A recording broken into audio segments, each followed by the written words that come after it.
Alors, bonjour à tous et bienvenue pour le premier épisode de K-Broadcast où j'ai l'énorme plaisir d'accueillir Dr Daniel Dufour. Bonjour Daniel. Kim.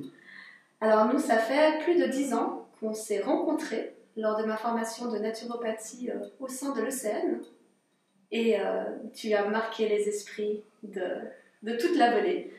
Alors je suis très intéressée de savoir si la méthode Hodge a évolué, si elle s'est consolidée depuis ces 10 dernières années ou pas. Mais avant tout ça, j'aimerais te proposer de te présenter brièvement, de nous dire qui tu es, qu'est-ce qui a fait que tu aies mis en place cette méthode et voilà, je te laisse.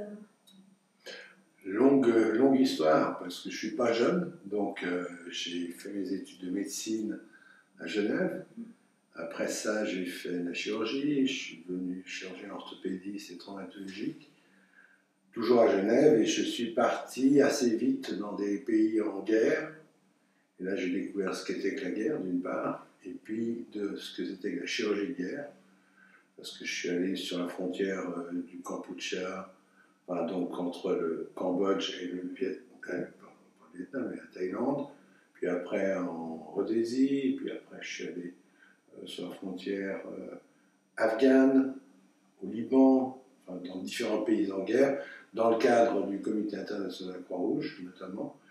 J'ai eu un problème avec ma main droite, ce qui fait que au début on pensait que c'était une tendinite, puis on a longtemps après découvert que c'était finalement un des signes du trouble de stress post-traumatique dont j'ai souffert.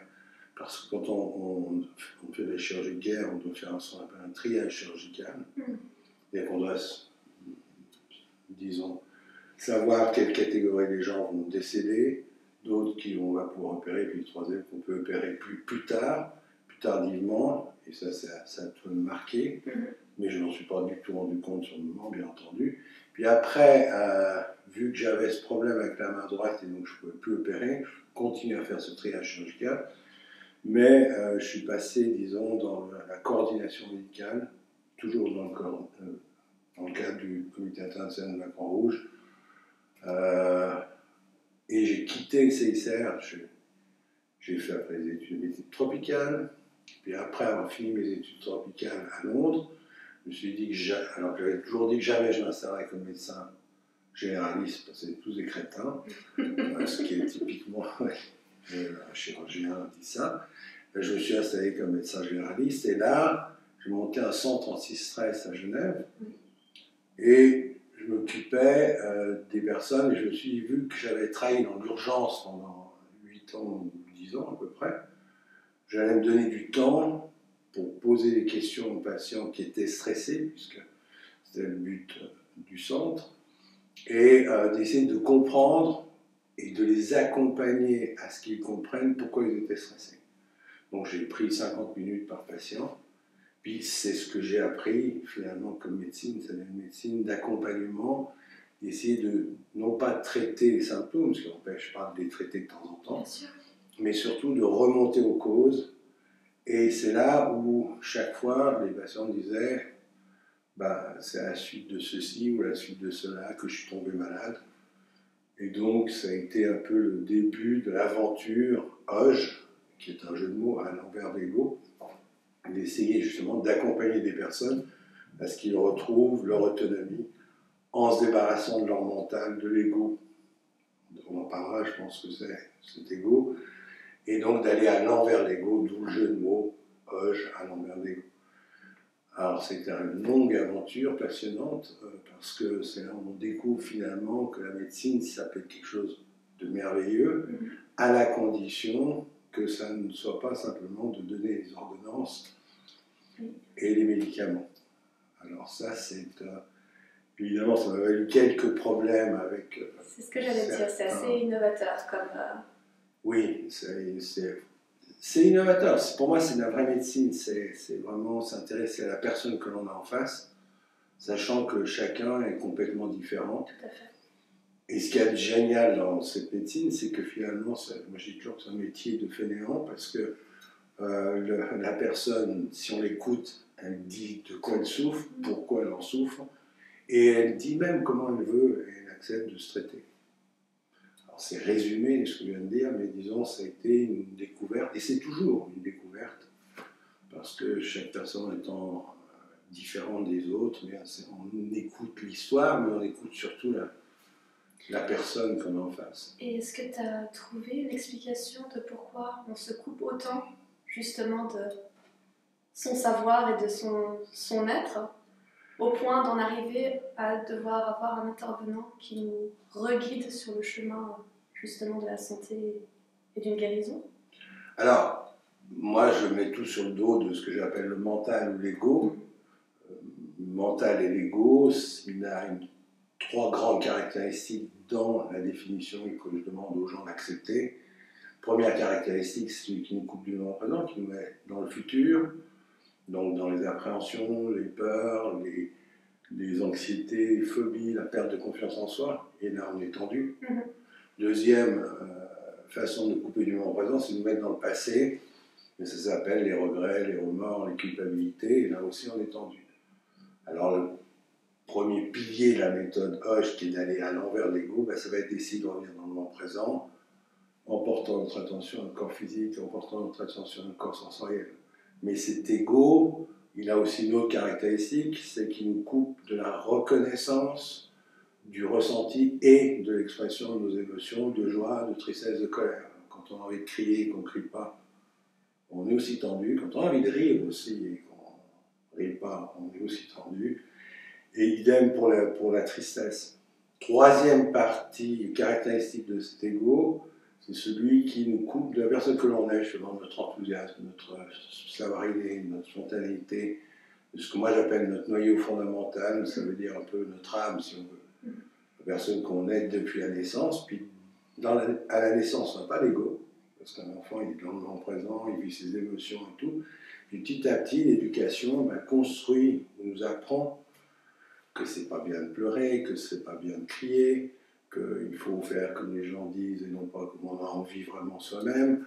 Et du même coup, cet ego prend de plus en plus de place et on est de plus en plus tendu dans notre vie. Alors pour moi, c'est lui le grand responsable de notre mal-être, aussi de comment la société fonctionne finalement.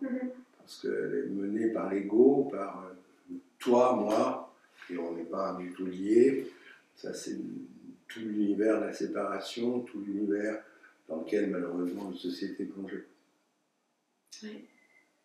Donc c'est un vaste programme d'essayer, non pas de lutter contre l'ego, parce que ça c'est un combat perdu d'avance, mais de lutter pour soi. Et c'est ça qui est alors par contre intéressant et qui est excessivement, ça marche, je veux dire, c'est pas un truc purement philosophique, ça marche aussi bien sur des maladies importantes que sur des petites maladies, ce qui n'empêche pas bien entendu de prendre soin de sa nutrition, du sport, et tout, mais je veux dire, le plus important c'est vraiment d'essayer de retrouver finalement en soi qui on est. Et j'ai l'impression en t'écoutant que justement c'est pas un traitement où on vient rajouter des choses de l'extérieur, mais au contraire où on vient lâcher ce qu'on n'a plus besoin et ce qui nous appartient plus. Oui, tout à fait. En fait, le traitement, c'est un accompagnement pour se retrouver. Et pour se retrouver, il faut lâcher cet ego, ce mental, ce petit vélo. Les Québécois, ils ont une belle expression, ils appellent ça le hamster. On voit bien le truc qui part dans la tête et qui surtout se traduit par une tension. Et évidemment, quand on est tendu longtemps et que ça perdure, à ce moment-là, on a plein de conséquences qui surviennent, qui vont d'une simple grippe à un virus, par exemple, que l'on pourrait choper parce qu'on est dans la peur et que du même coup on est tendu, du même coup les forces immunitaires diminuent, du même coup on peut choper le virus qui passe ou la bactérie qui passe. Donc c'est vraiment, oui, s'alléger. Je vais dire s'alléger de cet ego. Non, c'est facile à dire, c'est assez compliqué à faire. C'était ma question suivante, justement, quels sont les outils qui sont utilisés lors de séances Holge ou quand on est justement en train d'accompagner des enfants, qu'est-ce qu'on pourrait mettre en place nous en tant qu'adultes pour essayer qu'on leur mette le moins possible nos croyances et nos bagages sur le dos. Mais justement, comme tu le dis, les croyances, nos bagages, c'est notre mental finalement, c'est toute notre éducation. Alors, essayer de faire avec les enfants une chose, je crois que ça c'est important, c'est déjà numéro un, leur dire qu'ils existent, qu'ils ont le droit d'avoir des émotions. Que s'ils ont le droit d'être en colère, par exemple, un enfant il le comprend ça. C'est souvent les parents qui sont mal à l'aise avec cette émotion. C'est pas socialement acceptable. Exact. Oui. Alors, au lieu de dire, ben, écoute, tu n'as pas le droit d'être en colère, dis au contraire, tu as le droit, par contre, tu as aussi le droit d'aller hurler dans ta chambre ou taper sur un coussin dans ta chambre et de le faire seul pour toi et non pas devant tout le monde ou à l'encontre de quelqu'un. Je crois que ça, c'est un des points importants parce que l'enfant, il est assez dans le moment présent. Donc, lui dire soit d'abord dans le moment présent pour après exprimer, ça ne lui parle pas forcément. Il y est le plus souvent. Par contre, lui dire tes émotions, c'est noble, c'est quelque chose de naturel, tu as le droit, ça c'est un mot important, tu as le droit d'être en colère. Il y a trop de parents qui disent non, non, retiens-toi. Et là, alors on construit l'ego. Et l'ego, une fois construit, ben, on se retrouve à l'âge adulte avec je ne reconnais même pas que je suis en colère, je ne reconnais même pas que je suis énervé. Actuellement, là, un exemple typique, ce fichu Covid, tout le monde est mal, la société va mal, les gens sont tendus, ne se parlent plus, sont agressifs. Pourquoi? Parce qu'en réalité, ils sont quelque part sacrément contrariés d'être mis en confinement, semi-confinement, peu importe, depuis bientôt une année. Ça dure depuis bientôt une année. Et vu qu'ils n'expriment pas le fait qu'ils en ont ras-le-bol, ou ils le disent, mais ils ne vont pas vraiment l'exprimer de la bonne façon, le cracher dans leur oreiller ou quelque part, bien, qu'est-ce qu'ils font? Ils sont dominés par leur mental, et puis le mental, ben, lui, il va immédiatement dans le futur, c'est son boulot. Et donc, il y a les peurs, il y a les craintes, les anxiétés, et actuellement, on voit, moi, aujourd'hui, je pense que tu le vois aussi, plein de personnes qui sont très mal. Tout simplement parce qu'il y a une colère derrière qui n'est pas exprimée, qui n'est même pas reconnue. Et les gens n'exprimant pas cette colère, partent dans les peurs, puis après, ils subissent et ils deviennent des bons petits moutons. Et quel serait le meilleur conseil par rapport à cette situation actuelle que tu pourrais donner? Écoute, moi, depuis le début, j'ai décidé de ne pas aller dans la polémique. Parce que je pense que ça ne servait à rien. Il faut qu'il y ait des gens qui soient des lanceurs d'alerte ou des gens qui posent des questions, mais moi j'ai décidé de ne pas le faire. Par contre, depuis le début, j'ai dit, je vous rappelle que la meilleure arme que l'on ait en soi contre un virus, n'importe lequel virus, que ce soit la Covid ou la grippe ou je ne sais pas quoi, c'est d'essayer d'être dans le moment présent, donc de ne pas être dans le futur ou dans le passé, et puis une fois qu'on est dans le moment présent, ben justement d'exprimer ce qu'on ressent quand on est menacé par un virus, ben dire qu'est-ce que je ressens par rapport à ce virus. Ben, c'est certainement pas de la joie, ça doit être de l'ordre de la colère plutôt que de la tristesse, et puis d'exprimer cette colère, c'est peut-être un mot fort qui heurte certaines personnes, mais peut-être parler de je suis contrarié, désolé d'être vulgaire, ça me fait chier. Ben ça, c'est dire ok, j'ai au moins cette colère, puis je vais essayer de l'exprimer. C'est reconnaître ce que l'on ressent. Oui. Et ça, c'est la partie noble que l'on a en soi. Et une fois qu'on l'a reconnu, ben, d'essayer de l'exprimer pour soi-même, pour se faire un soi-même lumière. Ça peut se faire sous sa douche, ça peut se faire sur son lit. Oui, l'idée, c'est pas d'aller taper sur les gens. Surtout pas. On est d'accord, non, mais je précise parce que. Exprimer pour soi, pour soi-même, pour se faire un soi-même lumière. Pour s'apporter un peu de respect, d'écoute et d'amour. Osons le mot. Osons. Ok, très bien. Et si les gens font ça, ils maintiennent leur défense immunitaire et il n'y a pas de risque du tout de mourir de Covid, éventuellement l'attraper, mais on va parfaitement s'en sortir comme devant n'importe quel virus et bactérie.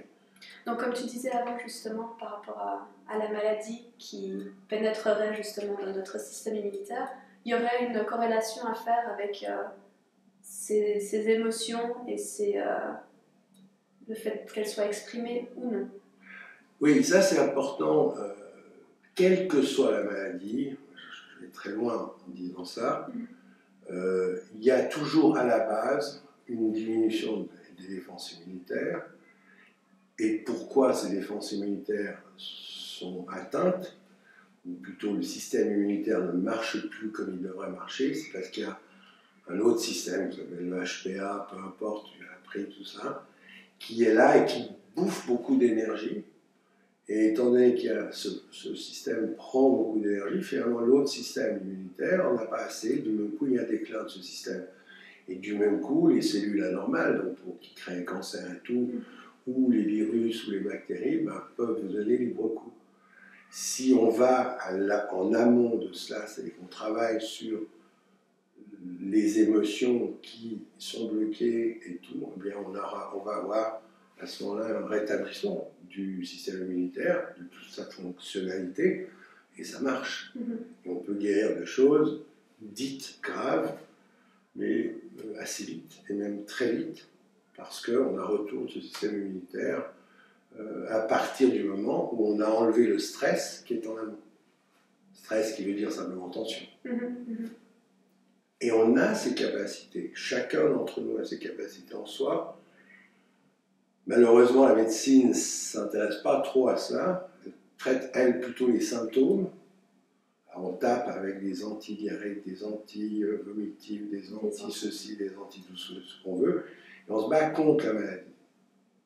Alors là aussi, il y a deux façons de considérer une maladie. Soit c'est la maladie fatalité, on tombe malade, j'ai pas de chance, avec des gens qui ont beaucoup, souvent pas de chance, puis d'autres qui ont beaucoup de chance. Bon, et puis, du coup, on tape sur le symptôme, on essaye de se battre contre. Moi, j'ai toujours dit que les cimetières étaient remplis de gens qui se sont battus contre. Puis, il y a se battre pour soi. Et ça, à ce moment-là, la maladie est presque une belle chose, parce qu'elle vient nous apprendre qu'on fait quelque chose de faux dans notre vie, soit parce qu'on n'est pas dans le moment présent, soit parce qu'on ne vit pas nos émotions, soit parce qu'on ne se respecte pas soi-même, tel qu'on est. Du coup, tension, du coup, maladie. À ce moment-là, en se battant pour soi et non pas contre le virus ou la bactérie, on gagne. Parce qu'on a une force énorme en soi qu'on ignore, de nouveau, que notre éducation ne nous a pas tellement enseigné. Je trouve ça d'une telle pertinence parce qu'on voit de plus en plus de personnes qui sont en burn-out, de plus en plus de personnes qui ont des maladies avec des symptômes lourds. Et c'est vraiment pertinent parce qu'effectivement, la société, au niveau expression, pose de plus en plus de conditions et de freins à l'expression de soi et de qui on est. Oui, la société, elle ne nous apprend surtout pas à vivre nos émotions. Elle nous apprend éventuellement à les gérer. Alors moi, c'est un terme qui me fout hors de moi, parce qu'on ne gère pas une émotion comme on gère un compte en banque. Ouais. C'est pas un compte en banque, c'est quelque chose qui est naturel, qui se vit naturellement, bien entendu, comme tu le soulignais tout à l'heure, soi-même, pour se faire à soi-même du bien.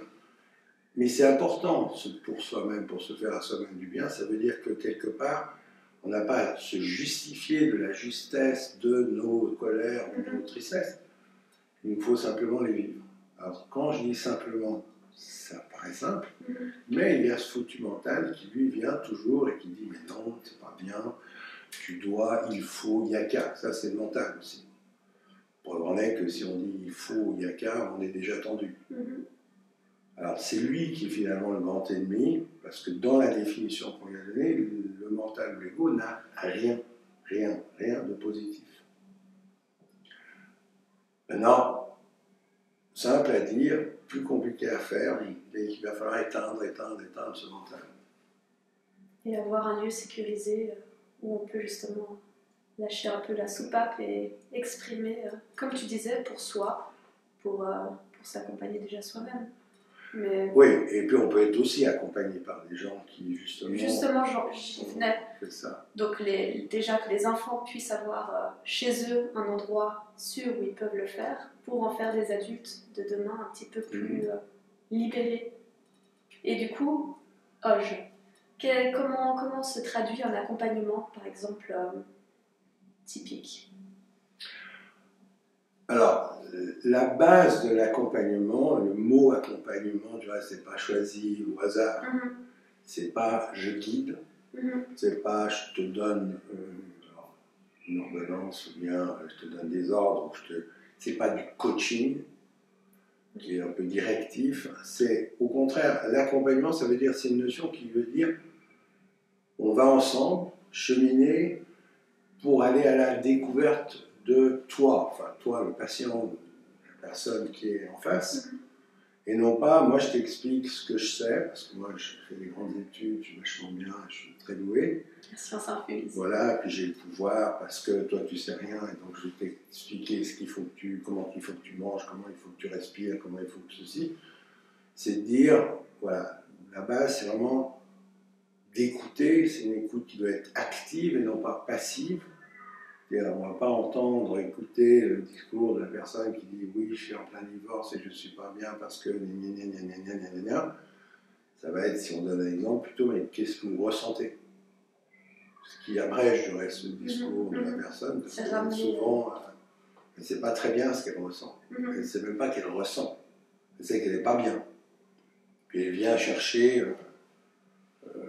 le remède miracle. Le remède miracle qui doit être donc évidemment le thérapeute ou nutritionniste ou bien le naturopathe ou je ne sais pas quoi, ou l'accompagnant.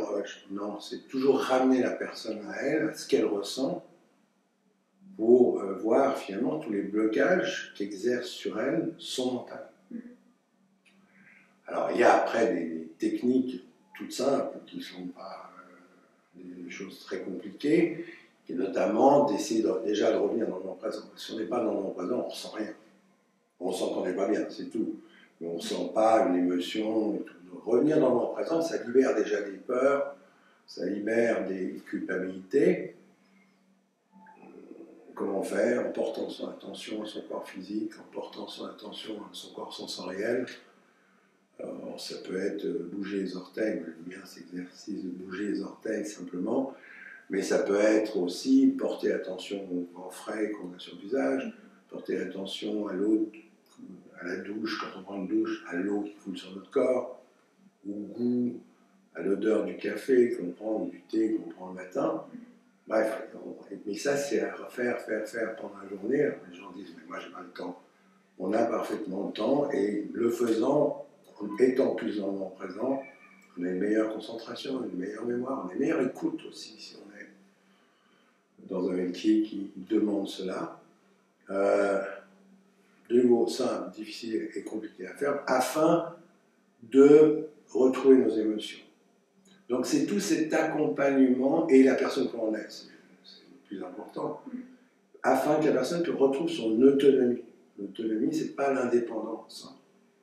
L'autonomie, ça veut dire quoi? Ça veut dire penser par soi-même, agir par soi-même, donc retrouver toutes ces choses qu'on a en soi, ce savoir inné, qui permet à la personne, évidemment, de se détendre d'une part, d'aller mieux, de regagner sa santé ou de conserver une bonne santé. C'est ça le but. C'est vraiment accompagner quelqu'un de façon à ce que cette personne puisse retrouver qui elle est, avec toutes ses qualités. Parce que le mental vient dire qu'on n'en a pas. Si on fait dresser la liste des défauts aux gens, alors là ils sont très forts. On est tous très forts, oui. Mais quand on leur dit dressez-moi la liste de vos qualités, là ça devient plus compliqué parce que les gens. Et c'est ça qu'il faut retrouver, c'est ça le but d'un accompagnement. C'est-à-dire d'aller accompagner quelqu'un à son rythme. Il y a des gens qui peuvent aller vite pendant un moment, puis après, pouf, ils bloquent parce qu'il y a un gros problème, il y a quelque chose d'important qu'ils n'ont pas résolu. Et d'essayer de les aider à résoudre cela. Mais je dis bien essayer de les aider, non pas trouver des solutions pour eux, parce qu'il n'y a pas de solution toute faite. Et la personne qui souffre, c'est la personne qui est en face de nous. La personne qui sait comment s'en sortir, c'est la personne en face de nous. Donc ça demande pas mal d'humilité, de patience aussi. Mais c'est fabuleux de voir quelqu'un qui évolue, qui fait des progrès, et puis qui arrive après à presque dire merci à sa maladie. D'avoir été... Ben, c'est grâce finalement signal à d'alarme. un cancer dont j'ai souffert, que j'ai pu me retrouver, que maintenant ben, je suis en pleine forme. Et vivre pleinement. Et vivre pleinement. Donc c'est vraiment ce travail en couche d'oignon, selon le nombre de blocages qu'il y a eu. Exact. Dans le passé. L'expression est très bonne, couche d'oignon. C'est vrai, tu t'aimes bien. Tout à fait. J'avais une question, mais je pense qu'on en a déjà parlé. Quelle est la personne type qui serait amenée à venir faire un accompagnement OJ? Il n'y a pas de personne type.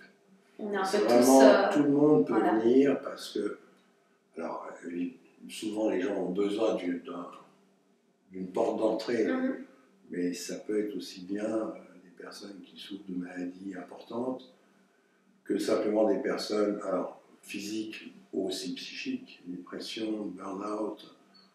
Actuellement, malheureusement, ça explose. Oui. Quand on voit l'université de Bâle qui a sorti une dernière étude en disant qu'il y avait 29% des enfants entre 14 et 24 enfants ados, donc 29% qui souffrent de dépression grave. Alors qu'ils sont au tout début de leur vie. Voilà, ouais. c'est dramatique et que ceci étant dû, entre autres, ce qu'on vit actuellement. Bon, évidemment, il y a des choses derrière qui n'ont pas été résolues, mais enfin, toute personne qui peut venir, parce qu'on n'est pas dans une médecine à proprement parler, on est, comme je disais tout à l'heure, en amont, c'est-à-dire d'essayer de régler les problèmes en amont, qui sont très très souvent notamment des émotions qui ont été bloquées. Tu parlais du coup de la tristesse, de la peur et de la colère.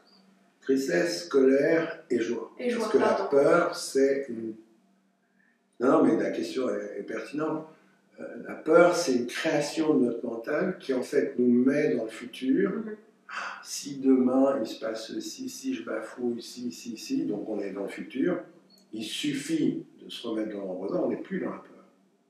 Je sais que je fais bondir les gens en disant non, il n'y a pas de peur quand on est dans le présent. Il n'y en a pas. Il n'y a pas de culpabilité non plus. Donc ça, c'est classé par beaucoup de gens comme étant des émotions, mais si on prend au niveau pratique, on se débarrasse des peurs, on se débarrasse des culpabilités en se remettant dans le moment présent. Ça, c'est le premier pilier de la méthodologie. Mais une fois qu'on est dans le moment présent, contrairement à ce que plein de gens disent actuellement, il suffit de se remettre dans le moment présent, vachement bien, mais c'est pas vrai. Si vous êtes dans le moment présent et que vous souffrez d'une maladie, un cancer, c'est pas bien.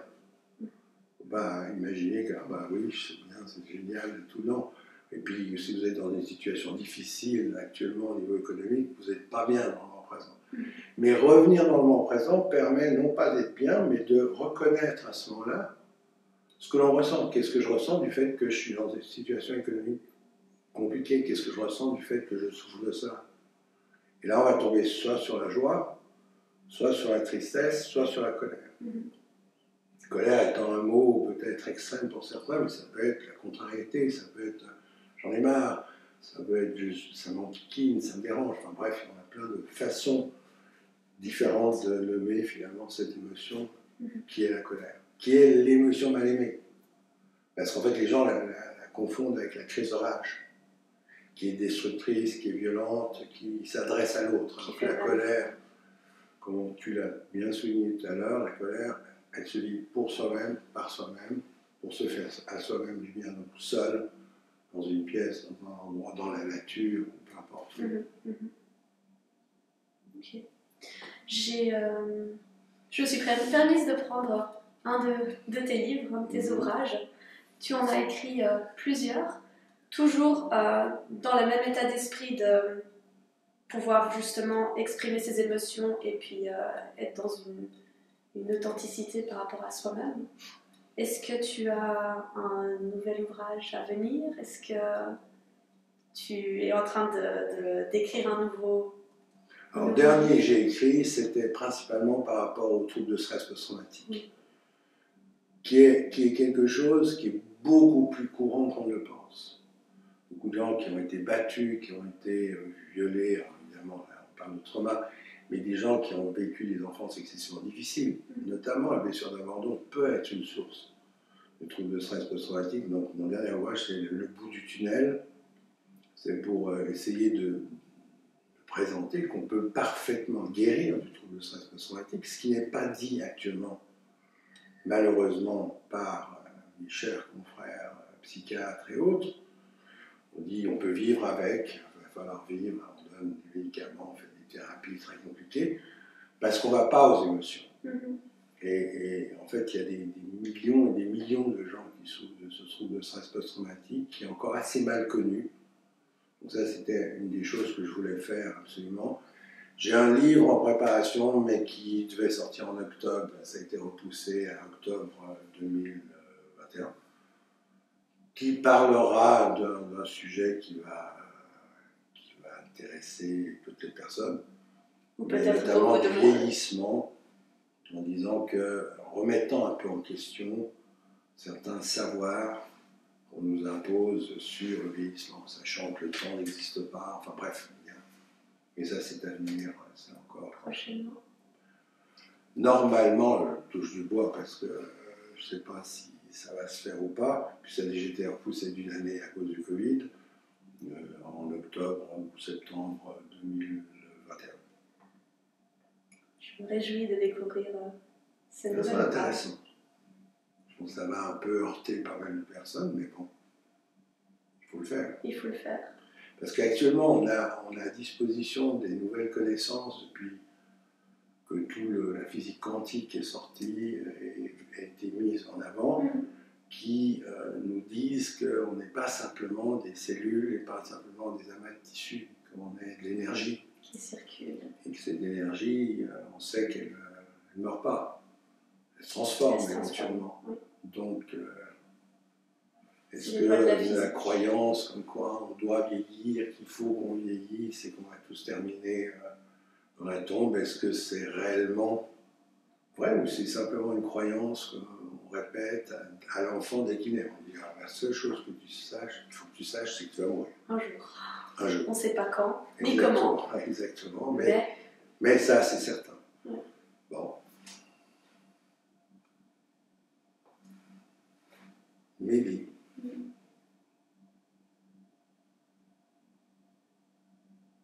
Je voulais te remercier infiniment d'avoir accepté d'être mon premier invité.